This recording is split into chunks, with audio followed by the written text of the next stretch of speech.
right, hello, welcome traders. Hey, it is November 29th, 2025. It's the weekend. We've made it through the month of November. I'm going to cover the results of my trading account for the month. So we'll get into that. We'll get into a couple of plays that we're doing, but really just want to share some of that with you guys on this glorious weekend of rivalry weekend for football. There are certain teams out there that I will root for. You can guess what those might be. We'll move on from that out there. So let's get into it, and let's talk about what's happened this month because it's been a fantastic month. So before I get started again, this is for education and entertainment purposes only, not financial or investment advice. So just keep that in mind. Do your own research, but I hope you get some ideas from this. All right, so let's talk about our results for the month. All right, so I had $21,000 in realized gains, which was 5.51% in the trading account, the main income navigator trading account. That resulted in a $10,000 increase in the net lick, which was 2.65. I'm pretty happy with that considering that the market itself had an absolutely flat November, and some people were significantly down in November. Yes, did it rally the last 4 days here of the month? Absolutely. That probably saved a lot of people their month. Certainly helped my net lick as well. But we already had a lot of realized gains already locked in. So a 2.65%, again, I shoot for 2 to 3% a month. Absolutely perfect. Now, last month we were up a little bit more than that, but we will take it here. I also want to share some of the income poor man covered call trades that I do. So here's some of the results year to date as I go through these with you. And I'll jump off video so you can see the whole screen here. On the SPY IPM CCs, we've had a $30,000 gain so far, 63% in the last 296 days. On QQQ, we've made almost $10,000, 97.57, which was a 70% return so far in 224 days. In strategy, we've made almost $1,500 in the last 68 days. Now, we did close a strategy trade out already. So this is the second strategy trade. And what's pretty interesting about this one is that the stock is down 40% and we're up $1,500 or almost 8% in the last 68 days, which is fantastic to me. So stock down 40%, we're up. The previous strategy trade that I had on, I closed out, we made 19.9% return in 144 days, while the stock was down 20%. So we've really done a great job with this trade. I love this trade. We're also in gold here, 11,748 for 151% in 125 days. And then AVGO, Broadcom here, we've done a great job in Broadcom. In only 32 days, we've made 31% and generated $2,936. So overall, you can see how this trade is playing out. And if we look at the entire year, okay, I don't have it up on here, but well, you know what? I will share that in a minute. In fact, let's go jump into the trading account here, and you can see what I'm doing. But when you take in all of the income poor man covered call trades that I have, and these are updated through yesterday, our total cash cost is $118,000. It's currently $169,000. We've generated over $8,000 in gains on top of that as well. So between the value increase and what we've generated, we're up about 49% on these for the year. But this doesn't tell the whole story because this is just the cash value. Okay. When you take in the fact that these are on margin, the gains are significantly more. Anyway, there you go. So there you can see again the same details: SPY, QQQ, Strategy, Gold, and Broadcom that we have. So we're in good shape on all of these. Pretty happy with where we are. If we look at the year, or the month, I should say, to date, here's the month of November. You can see, again, that $21,000, which was great. pretty happy with that. So $21,000 in realized gains for 5.51%, which we've already covered, as well as $10,000 increase in the net lick for the month. I think what's also interesting to take a look at here is we've dropped our BP usage from about 236,000 to 181. So I'm at the lowest BP rate that I've probably been in, I don't know, months, if not a year. So I have a lot of dry powder, and I believe we are going to surge into the year end here. So we're going to put this to play and really crank it out. Our delta is only at 406, which is 0.10%. It's about as low a delta as we've been.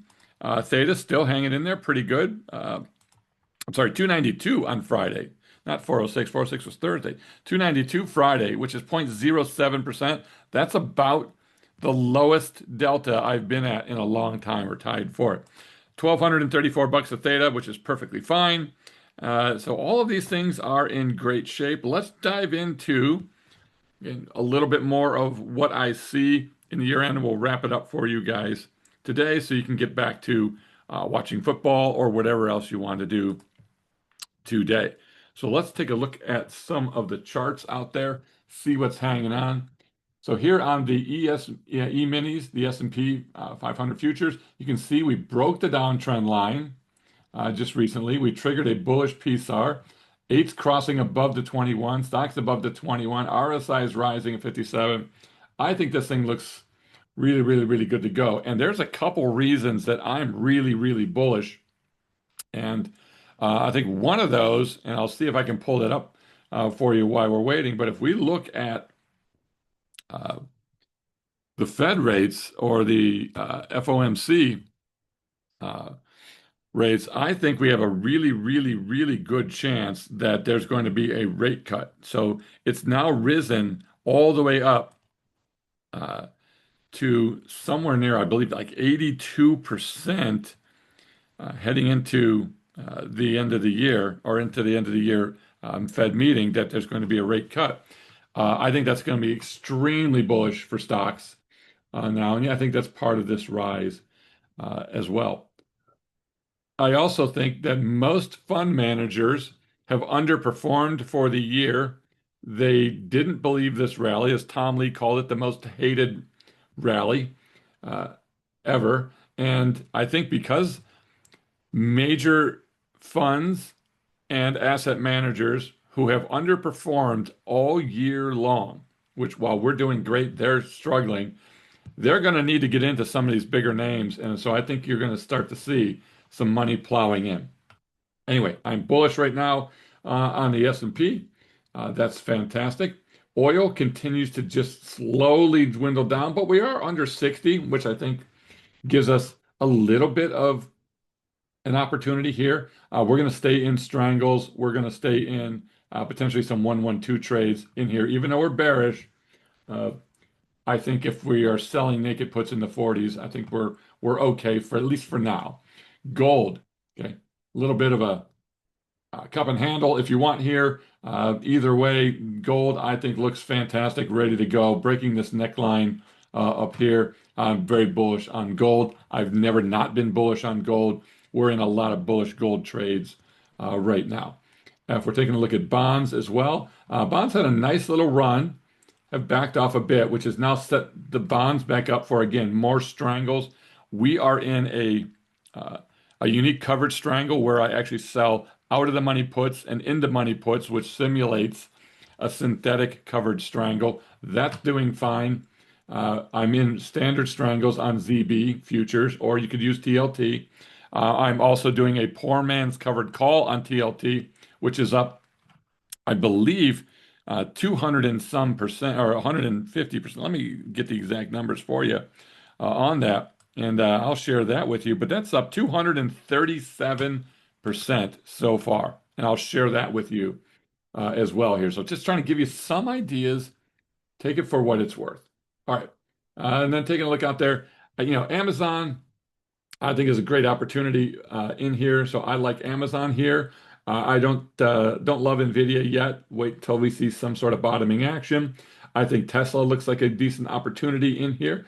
I think Meta looks like a really good opportunity in here. We own a lot of this. I own Leaps on Meta. I may add some more. So I think Amazon, Tesla, Meta all look decent. Apple's been performing great. I'm not in it. I'm not getting into it.